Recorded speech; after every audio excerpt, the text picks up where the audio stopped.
அந்த அரசன் நிறைய யாகங்களை செய்தவன். நிறைய யாகங்களை செய்தவன் நாடு நன்றாக இருக்க வேண்டும், சுபிட்சமாக இருக்க வேண்டும்ங்கிறதுக்காக நிறைய யாகங்களை செய்தான். இந்த யாகங்கள்லேயே 2 விதம் உண்டு. இஷ்டி யாகம்னு ஒன்று சொல்லுவார்கள், பூர்த்த யாகம்னு ஒன்று சொல்லுவார்கள். இந்த பூர்த்த யாகம்ங்கிறது சில சமயத்தில் பூர்த்தி யாகம்பார்கள். பூர்த்தின்னு சொன்ன உடனே நிறைவுங்கிற ஒரு அர்த்தம் வந்துடும். பூர்த்த யாகம், இஷ்டி யாகம்.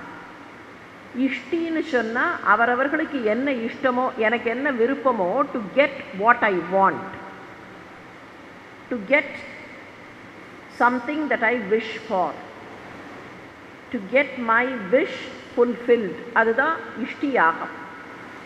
இப்போ குழந்தை வேண்டும், அந்த குழந்தைக்காக செய்யக்கூடிய யாகம் புத்திர காமேஷ்டி யாகம். அந்த பேரே தெரியும், காம இஷ்டி யாகம். புத்திரனை பெற வேண்டும் என்கிற ஆசை, அதனை பூர்த்தி செய்வதற்காக யாகம்.